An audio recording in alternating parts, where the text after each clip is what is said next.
Welcome to Frontier Behavioral Health's Real Recovery, Real Change. And now, here's your host, Ashley Carroll. Hello, I'm Ashley Carroll. Welcome to Real Recovery, Real Change. Tonight, you're going to meet Raymond Goble from Floyd County in Eastern Kentucky. Raymond was a typical mountain boy raised in the church, and he loved the outdoors. But his life would take some incredible turns. Let's meet Raymond. Well, I was born in Martin Hospital to my dad, Jeff Goble, and mom, Deborah Sue Taylor, married Goble. Born into a pretty good family. My old man was a coal miner and worked all his life to take care of us, really.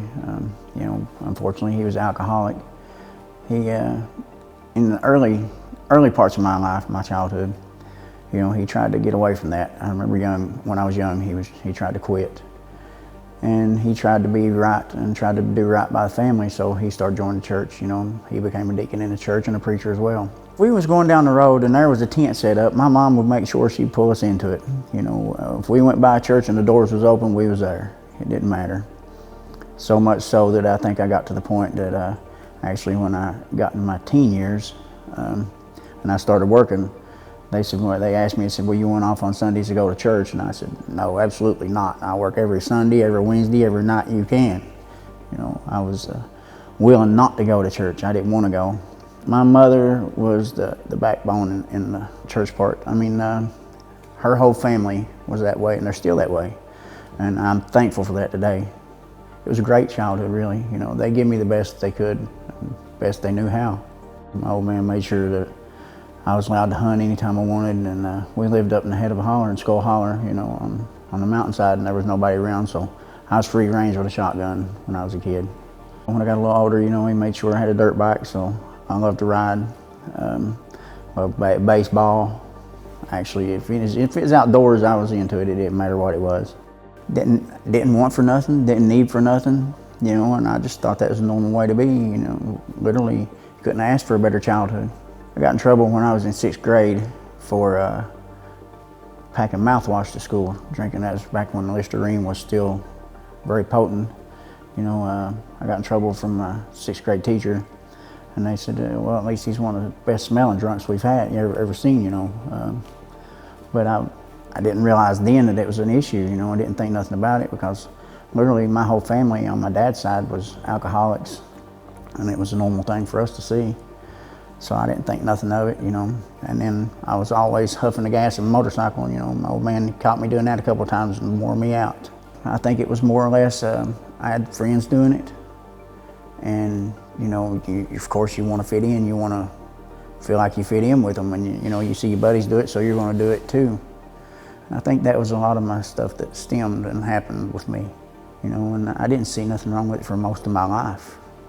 It went from the mouthwash to huffing gas to literally liquor and smoking marijuana, and I didn't get into the pills till later and the harder stuff till later, but in my high school years, I got into drinking and smoking, and back then I didn't think anything about it, and most people didn't around here because it's a common thing. My mother's prayers never stopped. And I know wholeheartedly that's one thing that's kept me alive.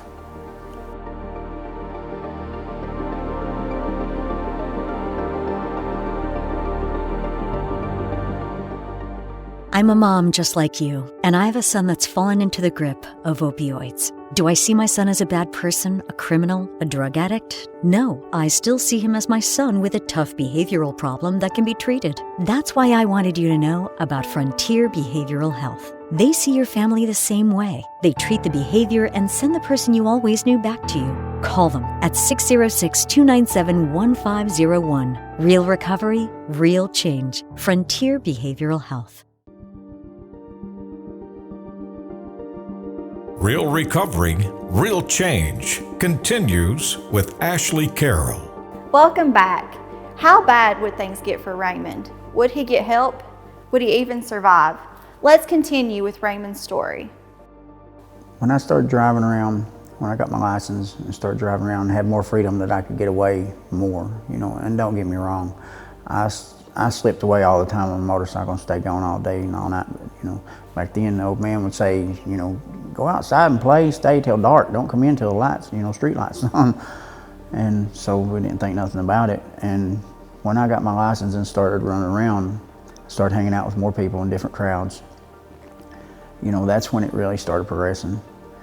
That's when I got, you know, started experimenting with a lot more things and getting a lot harder. You know, I went off to college. I graduated my senior year when I was 17, and I went off to college in Nashville. And I got down their way, and I went buck wild then. You know, and then when I came back, I quit. I stayed 9 months and I quit. And I came back and went straight into work, but I was still hardcore, doing whatever I wanted. It would be no less than a fifth to a half a gallon. It's hard telling how many cans or 12 packs of beer. And it got to the point weed was a common thing, that it literally I was smoking it like cigarettes. And then I got the pills was whatever I could take, you know, anything that changed the way I felt. And I was a functioning addict and alcoholic. So much functioning that they knew how I was at work, and they still left me alone because I could perform well, got a lot of work done. I liked the way it made me feel because I didn't worry about anything. I didn't care about what I'd done. I didn't worry about bills, didn't worry about responsibilities. I knew I was doing what I wanted to do whenever I wanted to do it. And I thought at the time that was making me happy, but it wasn't.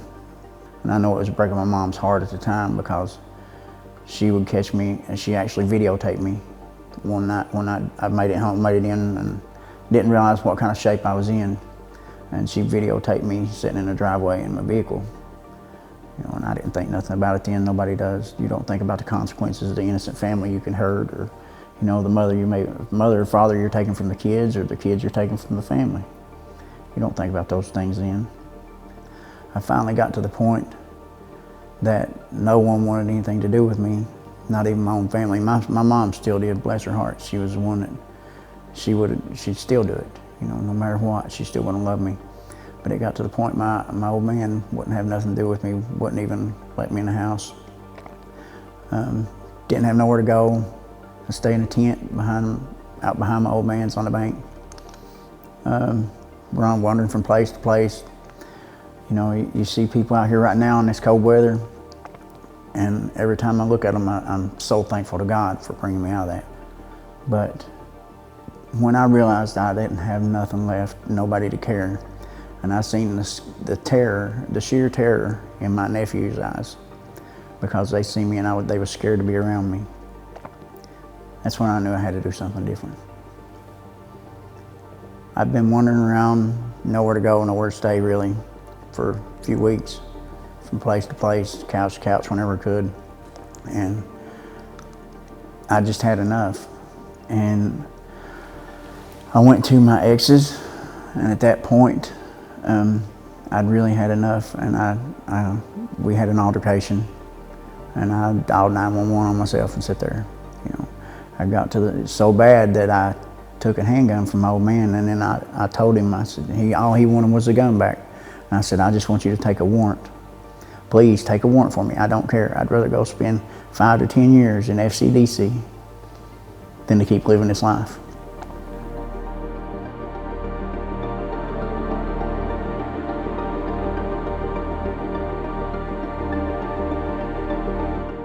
I'm a mom just like you, and I have a son that's fallen into the grip of opioids. Do I see my son as a bad person, a criminal, a drug addict? No, I still see him as my son with a tough behavioral problem that can be treated. That's why I wanted you to know about Frontier Behavioral Health. They see your family the same way. They treat the behavior and send the person you always knew back to you. Call them at 606-297-1501. Real recovery, real change. Frontier Behavioral Health.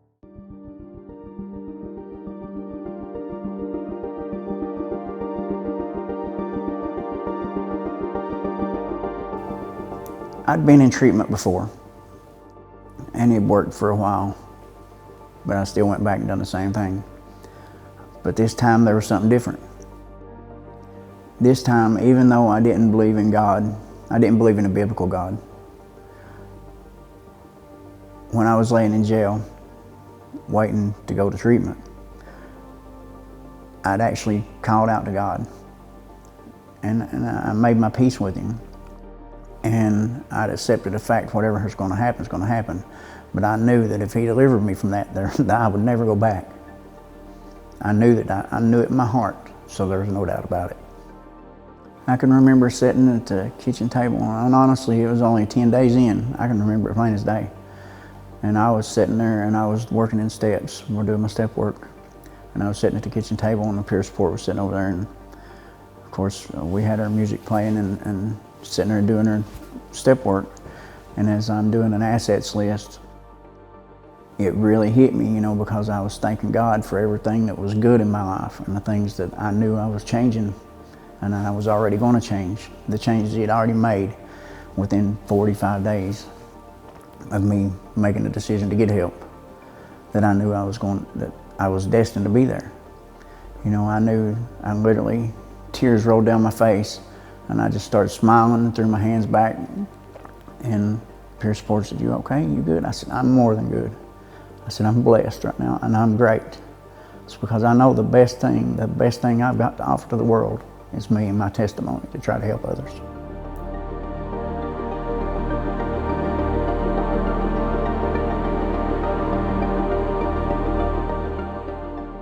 I'm a mom just like you, and I have a son that's fallen into the grip of opioids. Do I see my son as a bad person, a criminal, a drug addict? No, I still see him as my son with a tough behavioral problem that can be treated. That's why I wanted you to know about Frontier Behavioral Health. They see your family the same way. They treat the behavior and send the person you always knew back to you. Call them at 606-297-1501. Real recovery, real change. Frontier Behavioral Health. Real Recovery, Real Change continues with Ashley Carroll. Welcome back. The change in Raymond was miraculous, but the question we all ask is, would it last?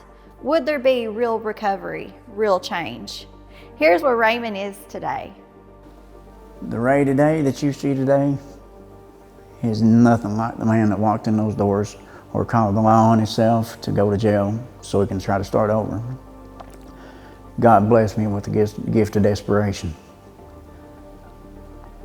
Today, I do everything I can to carry a message from God to somebody. I try to incorporate God into my travel when I'm taking somebody to treatment. I try to find a way to bring God up to them and witness to them what He's done in my life. I never would have imagined that I'd be standing behind a pulpit delivering a message. It's truly a blessing to be able to go and try to pull somebody out of those things, out of that darkness, and give them hope, to show them there is a better way. Because I know that that's what I'm called to do. And I know, you know, I didn't used to fear God, and I don't fear God because I know He's a loving God. But I also know that if I didn't do that, I wouldn't be doing what He has willed for me to do. And the joy that I get from going to try to save someone and trying to help someone, to bring them out of that darkness, that is better than any high you'll ever receive from any drug. That's a high that you'll never come off of. If it can happen to an alcoholic, addict, atheist, such as myself, it can happen to anybody. All you gotta do is be willing to accept help, accept God in your life, man, and that's the biggest thing. You know, if you don't have God in it, and that's what I missed before. You know, because being clean and sober is one thing, but if you want to really change, and you want a true change, you've got to throw God into it. And you've got to put Him first and foremost in everything, make Him the center of everything, and you'll find true recovery, and you'll get true change. Today, God's blessed me with so much of a life that I could never imagine possible. I've got a grandson now. My daughter wants me to come and get him, take him anytime I want. My mother is tickled to death with the life I'm living. and seeing me actually trying to preach and carry the message of God, so is the rest of her family and the rest of, well, my whole family. You know, I've got my sisters, and she's locked up right now. My nephew is, but they still look up to me right now and know that if I can change, that they can. My nephew's called me from the jail and told me that. So, Uncle Bob, if you can change, I know I can because you were gone. But I'm here today by the grace of God.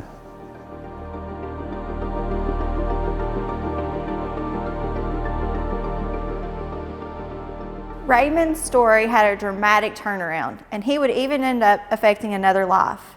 It's the story you're going to hear now with Michael Crum. Well, early life was good. It's just being a typical young man. It was good. My mom and papa raised me. I know my daddy and mommy. You know, my dad lived on the same holler. Didn't get close to neither one of them until I was about 8th grade. My mom got in trouble. She was a wild one. She had to spend some time, and she let my mom and papa adopt me and raise me. Had anything I wanted, they was good to me, you know. I just couldn't ask for no better childhood. I got married when I was 19-year-old, started working coal mines. Had my first young when I was 20-year-old, and life was good. I was 26 and had a bad wreck over at Dew Lake. I lost my wife on a boat. My kids, it threw them out in the water, about killed me. It hurt me pretty good. It hit a rock cliff, steering cable broke. And that's when it started going downhill right there. I took off a year's work. It broke my leg, bone sticking out, cut my eyes open, my head, 48 staples, but I got hooked on them old pain pills right there. I went back to work afterwards, but that's when I started drinking, and that's all I lived for, to be honest with you. That was a rough time in my life right there. If it wasn't for the girls' mama, she was a good lady. She kept my girls most of the time because I didn't know where I was at. I used that for a crutch. I did for years and years until I started talking about it. My job sent me to counseling places, and I wouldn't talk to them because as soon as they started talking, I got it. You know, I wouldn't talk about it. I kept it in. But yes, I was mad at God. I asked him time and time. I said, "Why me? Why not me?" I said, "I know she'd been a better person to raise these babies." I wasn't getting no relief. I was at the time. I thought I'd just take more and more and liquor. And then when that quit working, it just wasn't getting no relief. Just putting stuff on the back burner.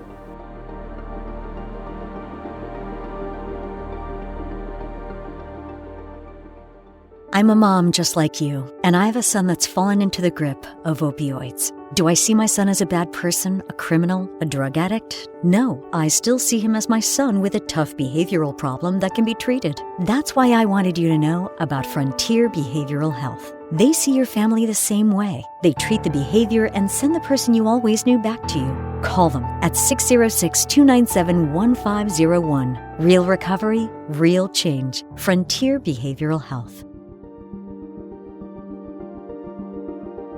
Real Recovery, Real Change continues with Ashley Carroll.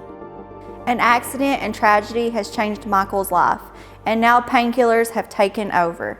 How bad would things get for Michael? I went back to work, and I worked over there for about another year and a half, and I decided I was going to outrun my problems. So I loaded my girls up and let my house go. It was about paid for, a big nice place. I'd worked hard to get it and moved to Lexington, bought me a place down there. I kept my girls with me. I mean, I did not, because I know kind of what it felt like. I wasn't never going to let my girls not be with their daddy. But I learned right quick, you can't outrun stuff. I couldn't wait for the weekends just to bring my girls back home to where their mama was, and I'd go back to Lexington, party. That's all. I mean, it's just endless cycle, I might oversay it right there. Well, it got bad. I was making good money and living from, all I was doing was just living to get high. You know, look back on it now. At that time, you know, I thought just because I give my girls some money to go buy what they want, never did do no shopping with them, never did do nothing like that. until I come back to Floyd County. I went to cheerleading games and basketball games, me still black. You know, hadn't went home, took a shower where I worked third shift. I always tried to be in my girl's life, but they always knowed. They knowed. I didn't think they did, but they did. They talk about it nowadays. Low point hit when I lost my miner's card, got caught for DUI under the mountain. Federal inspector woke me up. And me had a miner box around, had my Boston papers, and so it counted for every man under the mountain. And I lost my papers about 8 years ago, and I started dealing in stuff that I ought not have been dealing in. I went hard, and it took me down. I got on that old meth and coke, and I put everything I loved on the back burner. And I thought just because they didn't see me, you know, I was hiding it, but it never was.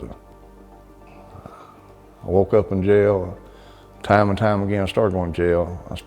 Last time I spent 32 months. Fourth DUI, running from state polices from Pikeville to, they finally caught me in Arkansas, Comac, me on a Harley Davidson. And I knowed when I done that time, that you know, you get in there, you say all kinds of stuff or think it, I've quit, I've done it, I'm through, I'm whatever. I wasn't out on the street a month, right back into law right behind me again, chasing me. I woke up that time. I left the house, I never will forget it. I called home that next morning and told my daughter where I was at. She already knowed it. She said, I want to tell you something, Daddy. She said, Gracie come through there when you thought you snuck out of the driveway and start you back 1 o'clock of the night. She said, reckon Papa will ever come back home? I lived to get to come back home. This was at that time, she was 7 years old. My oldest grandbaby, that's my boss. But when she told me that, well, it broke me down. That broke me down. I've never asked the judge for no kind of help as many times I'd seen him, but I did that time. I did.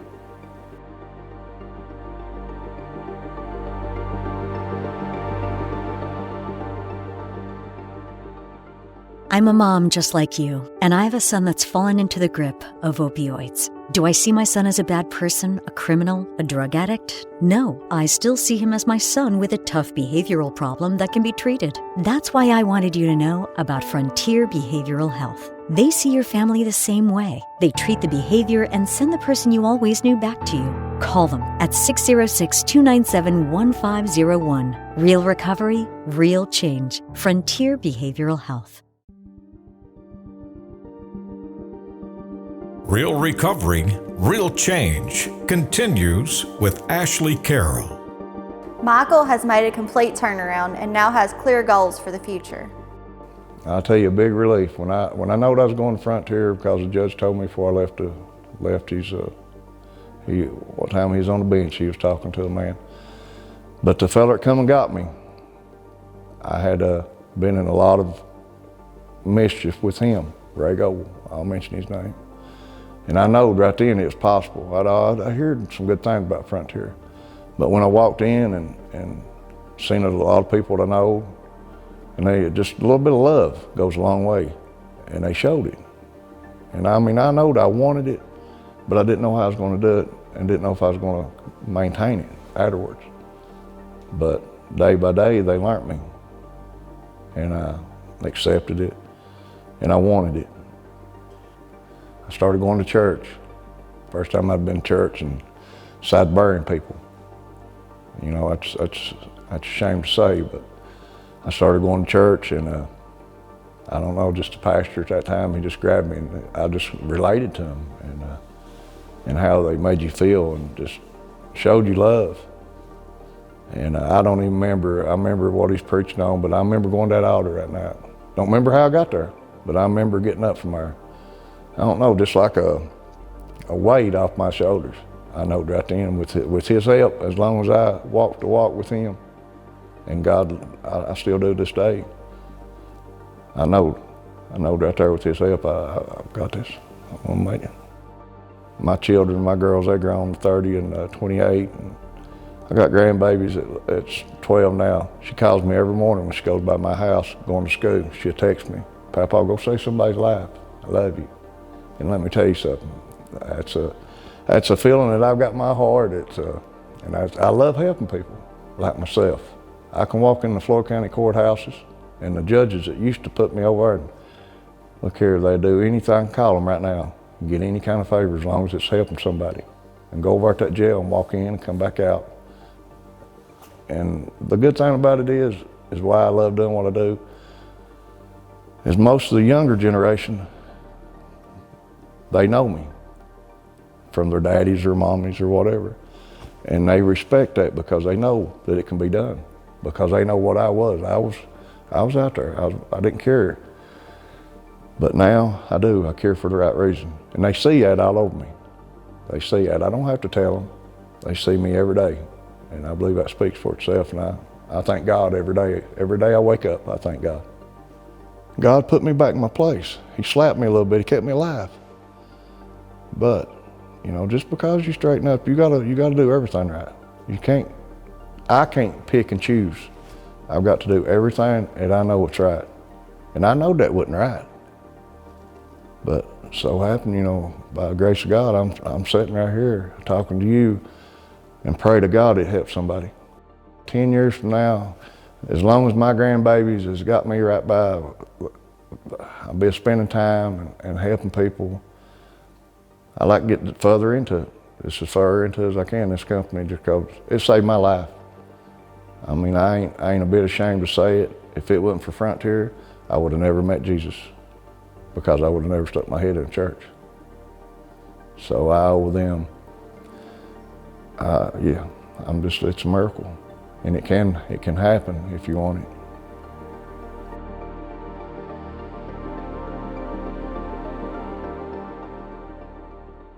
I'm a mom just like you, and I have a son that's fallen into the grip of opioids. Do I see my son as a bad person, a criminal, a drug addict? No, I still see him as my son with a tough behavioral problem that can be treated. That's why I wanted you to know about Frontier Behavioral Health. They see your family the same way. They treat the behavior and send the person you always knew back to you. Call them at 606-297-1501. Real recovery, real change. Frontier Behavioral Health.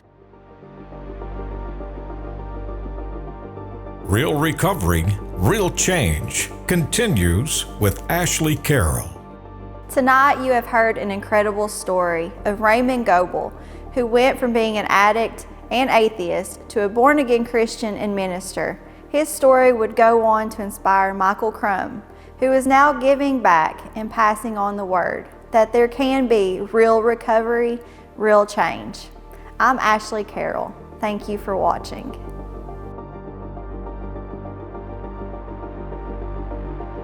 Thank you for watching Real Recovery, Real Change. Special thanks go out to the historic Mountain Home Place for being used as a studio set. This program has been a production of Frontier Behavioral Health. For immediate help, 24 hours a day, 7 days a week, dial 606-297-1501. 606-297-1501.